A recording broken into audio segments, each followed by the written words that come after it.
लङ्घयते गिरिं यत्कृपातमहं वन्दे परमानन्दमाधवम् श्रीमन्मदनगोपालं बृन्दारण्यपुरन्दरं श्रीगोविन्दं प्रपद्येऽहं दीनानुग्रहकारकम् वन्दे मुकुन्दमरविन्ददलायताक्षम् कुन्देन्दुशङ्खदशनं शिशुगोपवेशम् इन्द्रादिदेवगणवन्दितपादपीठम् वृन्दावनालयमहं वसुदेवसूनुम् नवजलधरवर्णं चम्पकोदुमाकर्णम्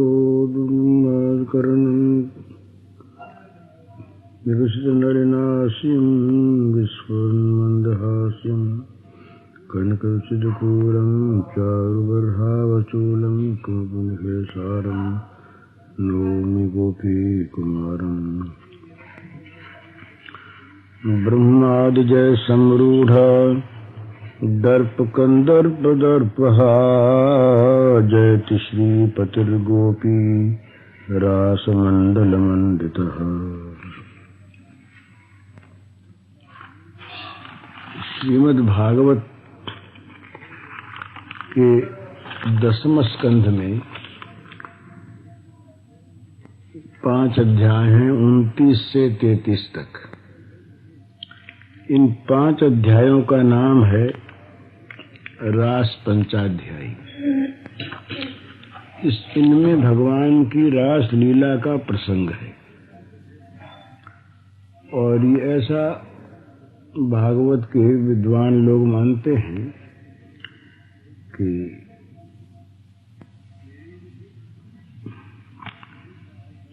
सारे भागवत में जो भागवत शरीर है वो है 10वां स्कंध। 10वां स्कंध और उसमें जो आत्मा है वो है रास पंचाध्यायी।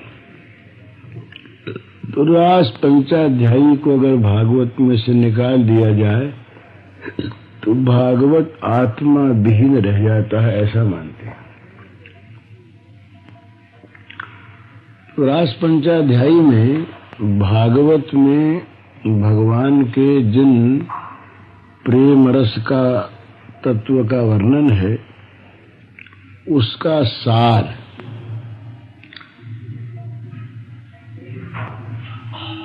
उसका जो परम तत्व है उसका सार बड़े उज्जवल रूप में प्रकाशित है।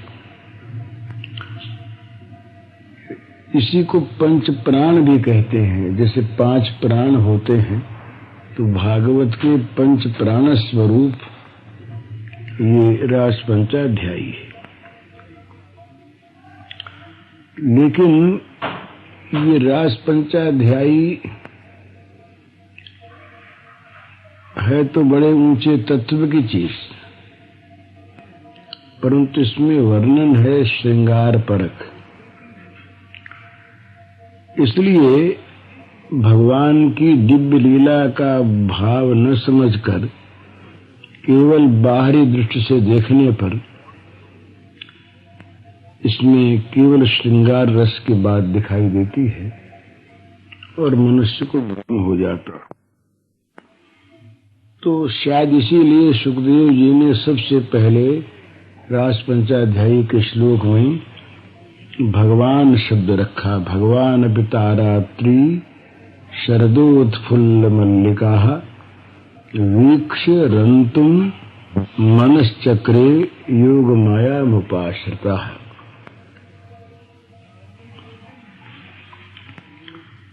भगवान अपि,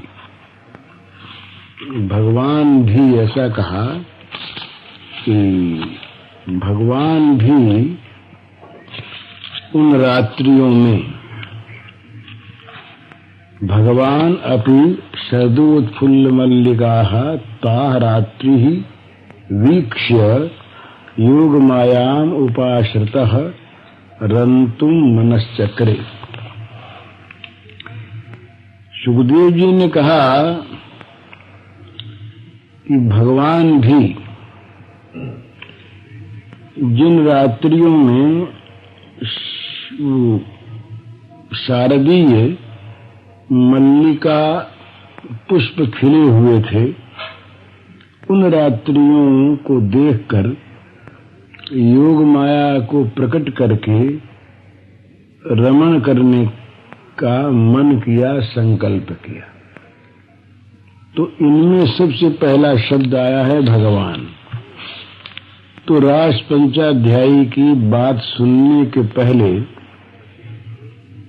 ये समझ लेना चाहिए कि ये कोई कविता पाठ नहीं हो रही है, ये भगवान की लीला है। भगवान की लीला समझकर पढ़ना, सुनना, कहना ये रास पंचाध्यायी में सबसे पहले करना चाहिए। और असल में इसमें कोई लौकिक प्रसंग है भी नहीं। आगे आवेगा भगवान का इसी में एक नाम मनमथ। मनमथ मन को मथ देता है जो कामदेव, उसके मन को ये मथने वाले। तो काम में जो शक्ति पैदा होती है वो भगवान से होती है। जैसे लोहे का पिंड कोई हो और वो अग्नि में गर्म कर लिया जाए, तो लोहे का पिंड जो अग्नि में गर्म किया हुआ है वो सबको जला देगा, पर क्या अग्नि को जला सकता है? उसमें जो सबको जलाने की शक्ति है वो तो अग्नि से आई है, तो अग्नि को नहीं जला सकता। इसी प्रकार काम में जो शक्ति है वो शक्ति तो आई है भगवान से, जो मनमथ मनमथ है। तो भगवान पर किसी प्रकार का कोई विकार आ जाए ये संभव नहीं। दूसरी बात यह है कि इसके श्रोता हैं महाराज परीक्षित, जो स्वयं वैराग्यवान हैं, मुमुक्षु हैं, धर्म को जानने वाले हैं और मृत्यु की प्रतीक्षा में बैठे हैं। मरण का समय है उनका, 7 दिन में मृत्यु हो जाएगी और 4 दिन बीत चुके हैं, मृत्यु आसन्न है। तो मृत्यु के समय कोई किसको लौकिक बात सुनावे या सुने ये बनता नहीं। दूसरी बात, सुनने वाले कोई ऐसे ही आदमी हों जो उल्टी सीधी बात भी सुन ले, ऐसे आदमी परीक्षित नहीं। तो इससे भी और ऊंची बात ये कि सुनाने वाले कौन? जो लड़कपन से ही विरक्त, ब्रह्मविदों में वरिष्ठ, जो ब्रह्म को जानने वाले लोग हैं, उन लोगों में भी जो सबसे ऊंचे परम योगी, जीवन मुक्त, सारे ऋषि मुनियों के द्वारा जो पूजित, जिनको देख करके ही तमाम ऋषि मुनि आ गए, ये सुखदेव जी महाराज बोलने वाले और परीक्षित सुनने वाले। और तीसरी बात कि वहां श्रोता सारा का सारा त्यागी ऋषियों का, मुनियों का मंडल। तो इसलिए यहाँ कोई श्रृंगार की, लौकिक श्रृंगार की बात हो ये संभव नहीं। तो भगवान की जो परम दिव्य अंतरंग लीला है, वो लीला जो उनकी स्वरूप भूता, ये राधा जी जो हैं ये क्या हैं? भगवान की जो लादिनी शक्ति है, भगवान का जो आनंदांश है, वही राधा के श्री विग्रह में बना हुआ है। और जितनी भी गोपियां हैं ये सारी की सारी भगवान उन राधा जी की काय व्यूह रूपा है, उन्हीं का ये सारा मंडल है। तो कृष्ण, श्री कृष्ण प्रेममयी जो रूपांगनाएं हैं, उनके साथ जो भगवान की रसमयी लीला, उसका वर्णन रास पंचाध्यायी में है। रास शब्द जो है, इसका मूल है रस।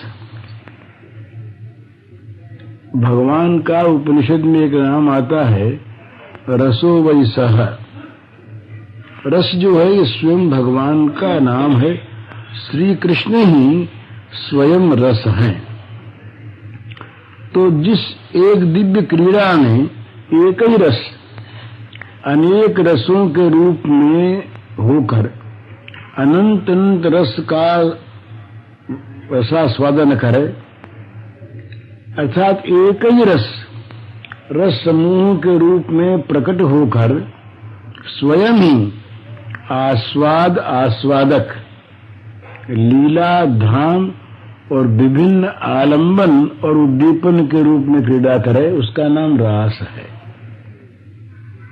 ये जरा समझने का विषय है।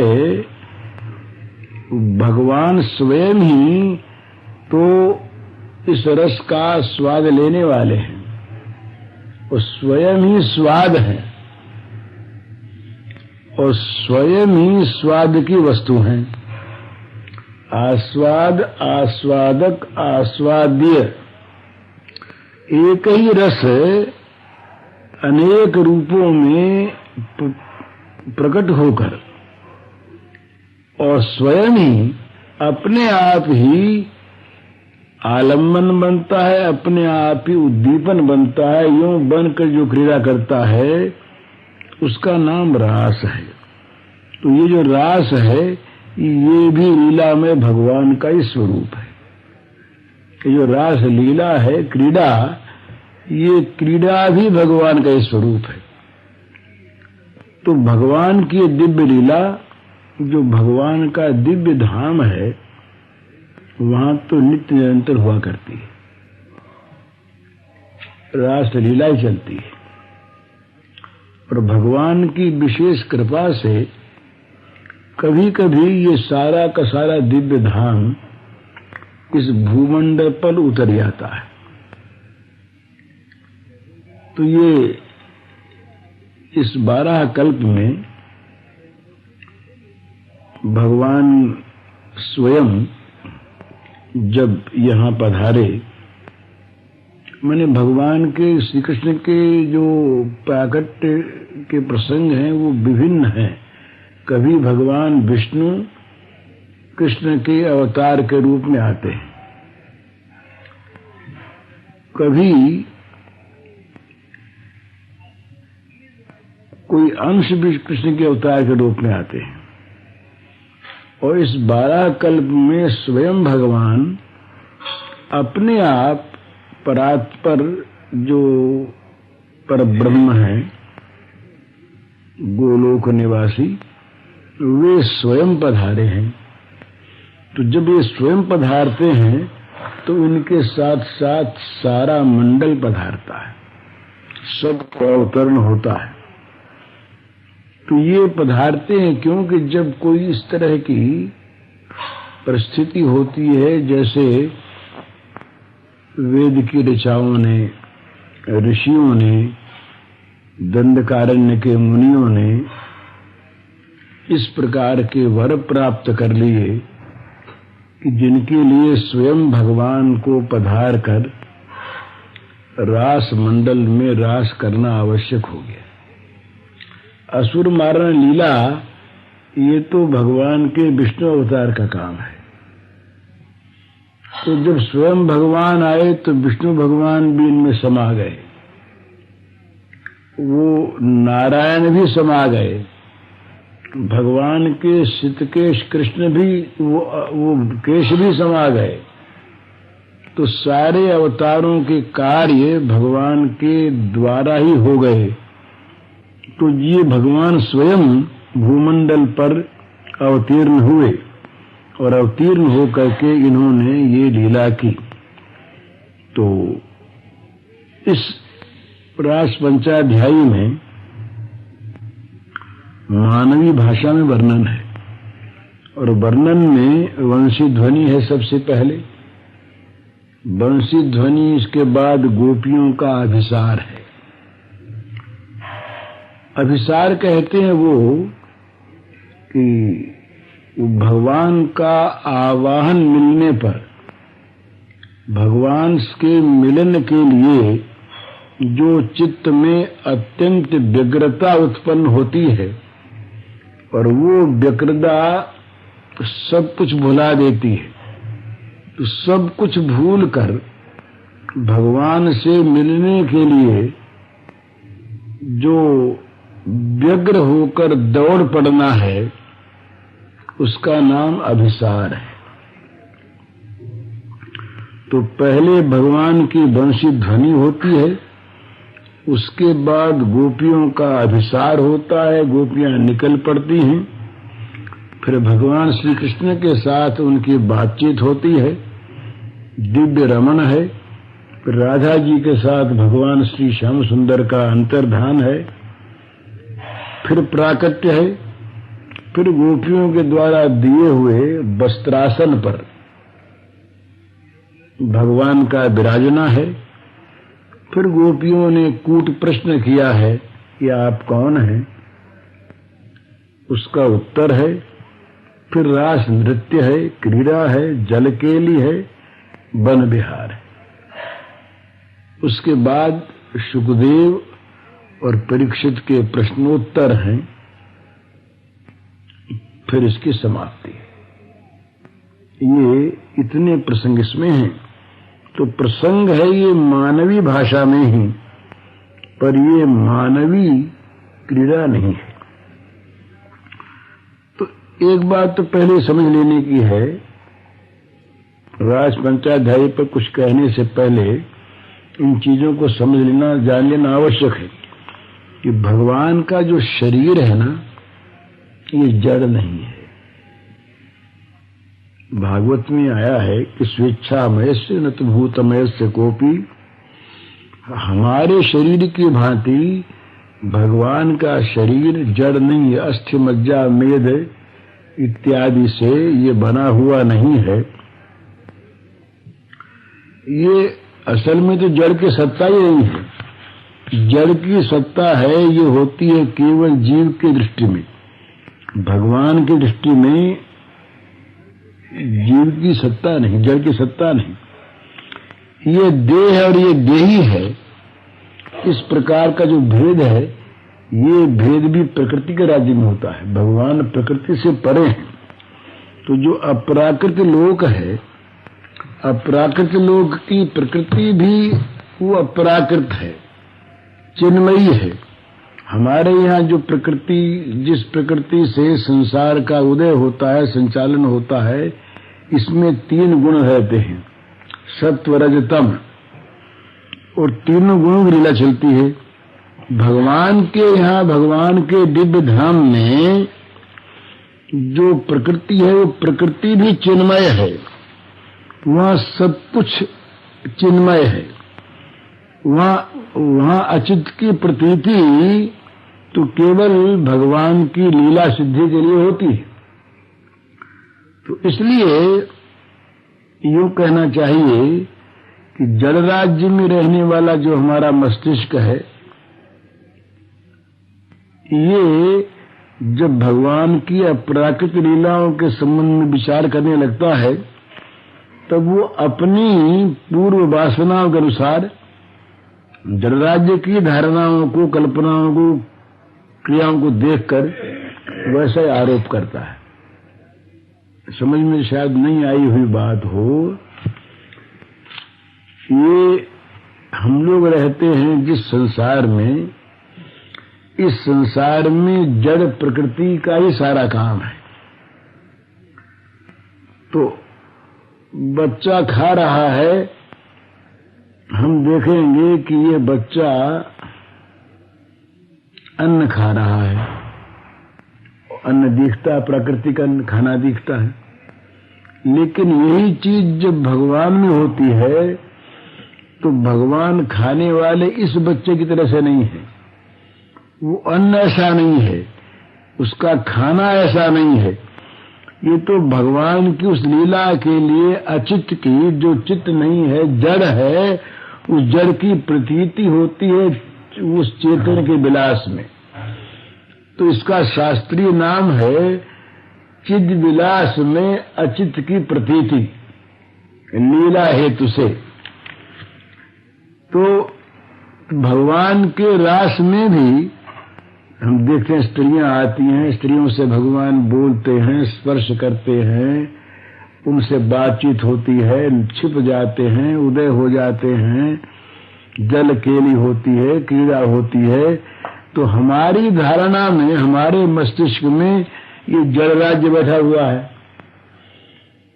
तो हम अपनी बुद्धि के अनुसार भगवान में भी वहां पर जड़ता की कल्पना करके हमारे इस लोक में जैसी चीजें होती हैं उन्हीं का भगवान में आरोप कर लेते हैं। इसलिए इस दिव्य लीला का जो छिपा हुआ रहस्य है उसको हम जान नहीं पाते। तो ये क्या है? ये रास वस्तुतः है, ये परम उज्ज्वल रस का एक दिव्य प्रकाश है। तो यहां जड़ जगत की बात तो दूर रही, ये जो ज्ञान और विज्ञान का जगत है उसमें भी रास का प्राकट्य नहीं है। ये बड़ी विचित्र बात है। जहां ज्ञान विज्ञान प्रकट रहता है वहां पर प्रेम प्रकट नहीं होता, और प्रेम राज्य के बिना रास नहीं होता। तो जहां रास है वहां ज्ञान विज्ञान का जगत भी अप्रकट है। तो जड़ राज्य की तो बात ही क्या है। और यहां तक जो साक्षात चिन्मय तत्व है ब्रह्म, उस चिन्मय तत्व में भी इस परम दिव्य उज्ज्वल रस का लेशाभास नहीं होता। उस परम तत्व में भी इस रस के लेश का आभास नहीं होता। तो इसकी जो स्फूर्ति है रस की, वो तो वही होती है जहां भगवान की आह्लादिनी शक्ति गोपी बनकर, राधा बनकर, अपनी काव्य रूपा सारी गोपियों के साथ जब क्रीड़ा करने में तत्पर होती है तो उन गोपियों के मधुर हृदय में ही इस भावमयी लीला की स्फूर्ति होती है, और कहीं होती नहीं। तो इस रासलीला का यथार्थ स्वरूप और परम माधुर्य का आस्वाद तो उन्हीं को मिलता है जिनको गोपी हृदय प्राप्त है। गोपी हृदय के बिना रासलीला का समझना, कहना, सुनना ये भयावह होता है। न मालूम इसका कोई क्या अर्थ लगा ले। ये और ध्यान में क्यों ऐसा होता है कि जैसे भगवान सच्चिदानंदमय है ना, इसी प्रकार गोपियां भी ये परम रसमयी और सच्चिदानंदमयी ही हैं। ये इस प्रसंग में आया है, इस पर बहुत बहुत महात्माओं के जो इस रस को जानने वाले हैं उन्होंने विचार किया है। तो यहाँ गोपी शरीर जो है ना, ये जड़ शरीर नहीं है, सच्चिदानंदमय है। जिस सूक्ष्म देह से स्वर्ग की प्राप्ति होती है, तो जो सूक्ष्म देह कैवल्य की प्राप्ति करता है वो सूक्ष्म देह नहीं है। ये जड़ता का सर्वथा यहाँ पर अभाव है। तो यहाँ उनकी दृष्टि में तो केवल चिदानंदमय स्वरूप श्री कृष्ण है, और उनके हृदय में है श्री कृष्ण को तृप्त करने वाला प्रेमामृत। श्री कृष्ण को तृप्त करने वाला भया, ये बहुत सुंदर प्रसंग है। इसमें है सबसे पहले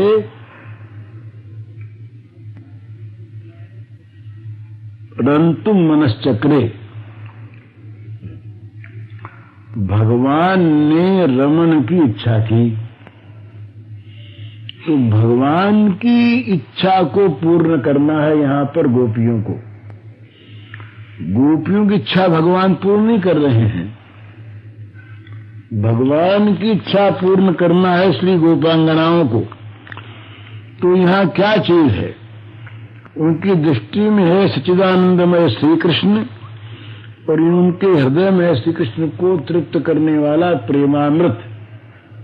तो यहाँ किसी प्रकार की कामना का, काम का लेश नहीं। क्यों कि इस अलौकिक स्थिति में न तो स्थूल देह है, न उसकी स्मृति है, न उस स्थूल देह से होने वाले अंग संग आदि की कोई कल्पना है।